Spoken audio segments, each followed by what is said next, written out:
S K super TMT, the long life TMT. ಸ್ಯಾಂಡಲ್ವುಡ್ನಲ್ಲಿ ವಿವಾದದ ಕೇಂದ್ರ ಬಿಂದುವಾಗಿರುವಂತಹ ನಿರ್ಮಾಪಕ ಕನಕಪುರ ಶ್ರೀನಿವಾಸ್ ಆಡಿದಂತಹ ಒಂದೊಂದು ಮಾತು ಎಪಿ ಅರ್ಜುನ್, ಜೋಗಿ ಪ್ರೇಮ್ ಎಲ್ಲರ ವಿರುದ್ಧ. ಸೊ ಈ ವಿಚಾರದಲ್ಲಿ ಈಗ ಜೋಗಿ ಪ್ರೇಮ್ ಕಾನೂನಾತ್ಮಕ ಹೋರಾಟ ಒಂದ್ ಕಡೆಗೆ, ಹಾಗೆ ಫಿಲಂ ಚೇಂಬರ್ ಮೊರೆ ಕೂಡ ಹೋಗಿದ್ದಾರೆ. ಫಿಲಂ ಚೇಂಬರ್ನಲ್ಲಿ ದೂರು ಕೊಟ್ಟಿದ್ದಾರೆ ಜೋಗಿ ಪ್ರೇಮ್. ಸಿನಿಮಾ ಪ್ರೆಸ್ ಮೀಟ್ನಲ್ಲಿ ಅವಾಚ್ಯ ಶಬ್ದಗಳಿಂದ ನಿಂದಿಸಿದಂತಹ ಆರೋಪ ಕನಕಪುರ ಶ್ರೀನಿವಾಸ್ ಮೇಲಿದೆ. ತುಂಬ ಕೆಟ್ಟ ಕೆಳದರ್ಜೆಯಲ್ಲಿ ಕೀಳು ಅಭಿರುಚಿಯ ಮಾತುಗಳನ್ನು ಆಡಿದ್ರು ಅವರು. ಹೀಗಾಗಿ ಅವರು ಮನನೊಂದು ಕಂಪ್ಲೇಂಟನ್ನು ಕೊಟ್ಟಿದ್ದಾರೆ, ಅವ್ರ ವಿರುದ್ಧ ಕ್ರಮ ಆಗಬೇಕು ಅಂತ.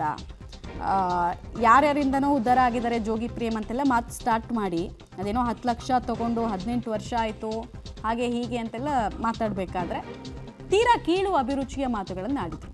ಹಾಗೆ ಪುನೀತ್ ರಾಜ್ಕುಮಾರ್ ಅವ್ರ ಬಗ್ಗೆ ಇರ್ಬೋದು, ದರ್ಶನ್ ಬಗ್ಗೆ, ಧ್ರುವ ಸರ್ಜಾ, ಯಾರನ್ನೂ ಬಿಟ್ಟಿಲ್ಲ ಅವರು. ಎಲ್ಲರೂ ಒಂದು ರೌಂಡು ಅವ್ರಿಗೆ ಬೇಕಾದ ರೀತಿಯಲ್ಲಿ ತೀರಾ ಬ್ಯಾಡ್ ಟೇಸ್ಟಲ್ಲಿ ಮಾತನಾಡಿದ್ದಾರೆ. ಈಗ ಜೋಗಿ ಪ್ರೇಮ್ ಫಿಲಂ ಚೇಂಬರ್ ಮೊರೆ ಹೋಗಿದ್ದಾರೆ.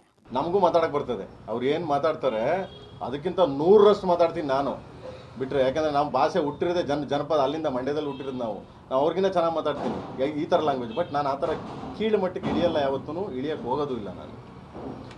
ಏನೇನೋ ಸ್ಟೇಟ್ಮೆಂಟ್ ಕೊಟ್ಟರು, ಏನೇನೋ ಇದಾಗಿ ಅದು ಹಂಗೆ ಹಿಂಗೆ, ಅದು ಒಬ್ಬರ ಬಗ್ಗೆ ಮಾತಾಡಿದ್ರು. ಓಕೆ, ನಾನು ಒಬ್ಬನ ಬಗ್ಗೆ ಮಾತಾಡಿದ್ರೆ ನಾನು ತಡೆಯಪ್ಪ ನನಗೆ ಅವಮಾನ ಆಯಿತು, ಸರಿ ನಾನು ಹೋಗ್ತೀನಿ, ಕೋರ್ಟ್ಗೆ ಹೋಗ್ತೀನಿ, ಅಲ್ಲಿ ಹೋಗ್ತೀನಿ, ಇಲ್ಲಿ ಹೋಗ್ತೀನಿ ಅಂತ ಏನೋ ಮಾತಾಡ್ಬೋದು. ಪ್ರತಿಯೊಬ್ಬರ ಬಗ್ಗೆ, ಇಂಡಸ್ಟ್ರಿ ಪ್ರತಿಯೊಬ್ಬರ ಬಗ್ಗೆ ಮಾತಾಡಿದ್ದಾರೆ. ಏನಂತ ನನ್ನ ಬಗ್ಗೆ ಮಾತಾಡಿದ್ದಾರೆ, ಎಪಿ ಅರ್ಜುನ್ ಅವ್ರ ಬಗ್ಗೆ ಮಾತಾಡಿದ್ದಾರೆ, ಅಪ್ಪು ಅವ್ರ ಬಗ್ಗೆ ಮಾತಾಡಿದ್ದಾರೆ, ದರ್ಶನ್ ಅವ್ರ ಬಗ್ಗೆ ಮಾತಾಡಿದ್ದಾರೆ, DK ಸಾಹೇಬ್ರ ಬಗ್ಗೆ ಮಾತಾಡಿದ್ದಾರೆ, DK ಸಾಹೇಬ್ರ ಬಗ್ಗೆ. ಅಂದರೆ ಸೋ ಮೆನಿ. ಸರಿ, ಓಕೆ, ಅವ್ರವ್ರದ್ದೇನೋ ಪರ್ಸ್ನಲ್ ಇದೆ, ಅವ್ರವ್ರದ್ದೇನೋ ಇರ್ತದೆ, ಅವ್ರವ್ರು ಹೇಳ್ಕೊತಾರೆ, ತೊಂದರೆ ಇಲ್ಲ, ನನಗೇನು ಯಾರೋ ಇದು ಇಲ್ಲ, ಅಭ್ಯಂತರ ಇಲ್ಲ. ನನ್ನ ಬಗ್ಗೆ ಮಾತಾಡಬೇಕಾದ್ರೆ ನನ್ನ ಬಗ್ಗೆ ಮಾತಾಡ್ಬೇಕಾದ್ರೆ, ಆಮೇಲೆ ನನ್ನ ಯೋಗ್ಯತೆ ಬಗ್ಗೆ ಮಾತಾಡಬೇಕಾದ್ರೆ ನೀವು ಫಸ್ಟ್ ಆಫ್ ಆಲ್ ಅವ್ರ ಯೋಗ್ಯತೆ ಇರಬೇಕು. ನಾನು ಕೇಳೋದು, ನನ್ನ ಬಗ್ಗೆ ಮಾತಾಡ್ಬೇಕಂದ್ರೆ ಯೋಗ್ಯತೆ ಇರಬೇಕು, ಆಯಿತಾ? ಇವತ್ತೂ 100 ಜನಕ್ಕೆ ಅನ್ನ ಹಾಕೋ ಕೆಪಾಸಿಟಿ ಆ ದೇವ್ರು ಕೊಟ್ಟಿಯಾನೆ ನಿಮ್ಗಳ ಮುಖಾಂತರ, ಆಯಿತಾ? ನಿಮ್ಗಳ ಮುಖಾಂತರ 100 ಜನ ಕೆಪಾಸಿಟಿ ಇದೆ, ದೇವ್ರು ಕೊಟ್ಟಿಯಾನೆ. ಇವ್ರಿಗೇನು ಯೋಗ್ಯತೆ ಇದೆ? ಫಸ್ಟ್ ಆಫ್ ಆಲು ತಾಯಿದಿರ ಬಗ್ಗೆ ಮಾತಾಡ್ತಾರೆ, ಒಬ್ಬ ಪ್ರೊಡ್ಯೂಸರ್ಸ್ಗಳ ಬಗ್ಗೆ ಮಾತಾಡ್ತಾರೆ. ಯಾರೋ ಕರಿಯ ಪಾಪ ಎಂಥ ಸಿನಿಮಾ ಇವತ್ತು ವರ್ಷ ರಿಲೀಸ್ ಆಗಿ ದುಡ್ಡಾಗುತ್ತೆ. ಒಂದು ಸಿನಿಮಾದಿಂದ ಎಷ್ಟು ಜನ ಮನೆ ಕಟ್ಟ. ಡೀಟೇಲ್ಸ್ ಕೊಡ್ತಾರೆ ಅರುಣ ಇವರು ಕಂಪ್ಲೇಂಟ್ ಏನೋ ಕೊಟ್ಟಿದ್ದಾರೆ. ಸೊ ಫಿಲಂ ಚೇಂಬರ್ ರೋಲ್ ಏನಿದೆ, ನಿರ್ಮಾಪಕರು ಮಾತಾಡಿರೋದು ಪ್ರೆಸ್ ಮೀಟ್ನಲ್ಲಿ. ಸೊ ಕ್ರಮ ಕೈಗೊಳ್ಳೋಕೆ ಬರುತ್ತಾ, ಏನಾಗ್ಬೋದು? ಎಸ್ ಮಮತಾ, ಇವತ್ತು ಜೋಗಿ ಪ್ರೇಮ್ ಅವರು ನಿರ್ಮಾಪಕರ ವಿರುದ್ಧ ಸಾಕಷ್ಟು ಕೆರಳಿದ್ದಾರೆ.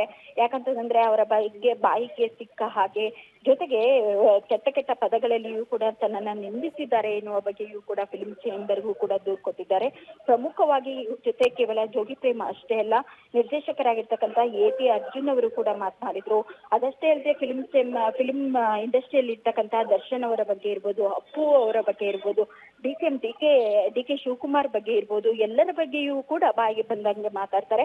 ಹೀಗಾಗಿ ನಾವು ಕೋರ್ಟ್ ಮೊರೆ ಹೋಗ್ತೇವೆ, ಅದಕ್ಕಿಂತ ಮೊದಲೇ ನಾನು ಫಿಲ್ಮ್ ಚೇಂಬರ್ಗೆ ದೂರು ಕೊಡ್ತಾ ಇದ್ದೇನೆ. ಯಾಕಂತಂದ್ರೆ ಫಿಲ್ಮ್ ಚೇಂಬರ್ ಅವರು ನನಗೆ ಒಂದು ಮಾತು ಹೇಳಿಲ್ಲ ಎನ್ನುವಂತಹ ಮಾತುಗಳು ಫಿಲ್ಮ್ ಇಂಡಸ್ಟ್ರಿಯಲ್ಲಿ ಇರ್ತಕ್ಕಂಥ ಹಿರಿಯರಿಂದ ಬರಬಾರ್ದು ಎನ್ನುವ ಉದ್ದೇಶದಿಂದ ಇಲ್ಲಿ ನಾನು ದೂರು ಕೊಡ್ತಾ ಇದ್ದೇನೆ ಎನ್ನುವಂತಹ ಮಾತುಗಳನ್ನ ಕೂಡ ಹೇಳಿದ್ದಾರೆ.